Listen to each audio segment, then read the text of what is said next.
నేనైతే ఈరోజు బిర్యానీ చేస్తున్నా. ఫస్ట్ అయితే ఒక పెనం తీసుకోండి, తర్వాత రైస్ వేసుకోండి,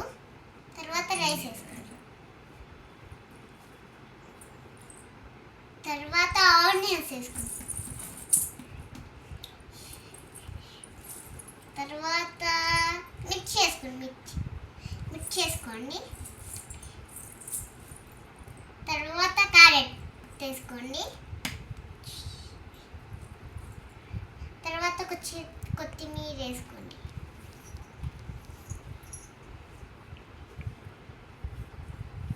తర్వాత ఒకసేపు స్టవ్ మీద పెట్టుకోండి, తర్వాత స్టవ్ ఆన్ చేయండి, తర్వాత గ్యాస్ వెలిగించండి, తర్వాత ఒకసేపు ఉంచండి. అప్పుడు టీవీ చూస్తుంది.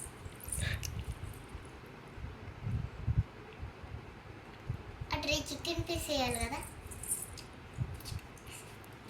ఇంకా చికెన్ పీస్ తెచ్చి ఫస్ట్ అయితే చికెన్ పీస్కి పసుపు వేసుకోండి, తర్వాత కలపండి, తర్వాత కారం వేసుకోండి, తర్వాత కలపండి, తర్వాత అందులో వేసిన తర్వాత కొద్దిసేపు మళ్ళీ టీవీ చూసుకోండి.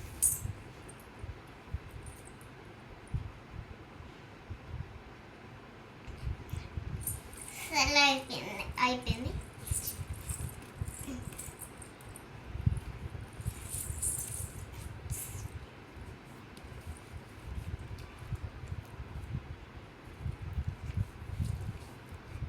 మన పిల్లలు పుట్టాలి.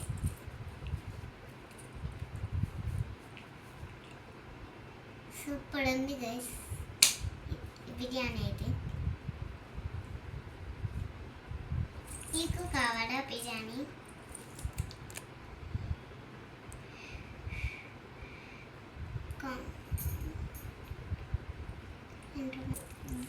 చికెన్ అయితే బిర్యానీ అయితే చాలా బాగుంది గైస్.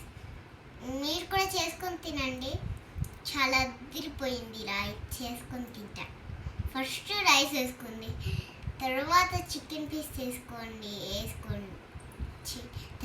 వేసుకోండి, తర్వాత క్యారెట్ కట్ చేసుకొని వేసుకోండి, తర్వాత అయిపోతుంది. తర్వాత అయిపోయిన తర్వాత తీసుకొని తినండి. చాలా బాగుంటుంది. మా పిల్లలు కూడా తిని బాగుందమ్మా అని చెప్పాడు.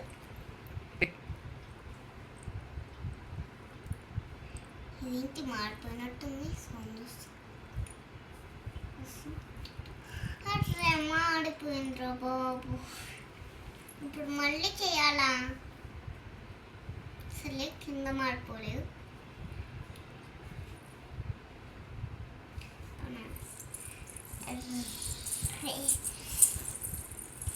ఇది పడేద్దాం.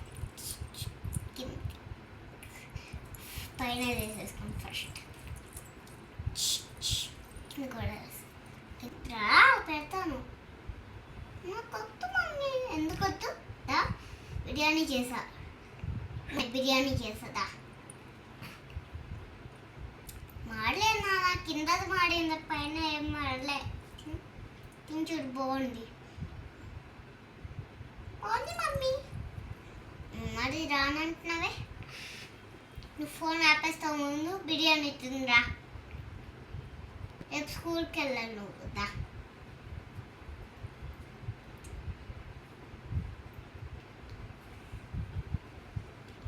నువ్వు కూడా నాకు వద్దు మమ్మీ. అన్నం కాదు బిర్యానీ చేస్తారా? బిర్యానీ వస్తున్నా. సర్లేడా బాగుంది మమ్మీ. ఆపేసరా. నువ్వు కూడా మీ అన్న క్లాస్ చేస్తున్నావు. బాగుంది మమ్మీ. చాలా ఇంకా చాలు మమ్మీ. ఇద్దరికి చాలా. సరే అయితే మూర్తి కడిగేస్తా. పిల్లకి అన్నం తినిపించాలి, మూతి కడగాలి, అన్ని చేయాలి. కానీ వీళ్ళు స్కూల్కి వెళ్ళాడు. వీళ్ళేంటో ఇలా చేస్తున్నారు. కలుసుకో. వెళ్ళి ఇంకా ఫోన్ చూసుకో. నీకు అదే పని, మీ ఇద్దరికి అదే పనిలే. ఇంకా నేను చేస్తాం, చూసుకోండి పో.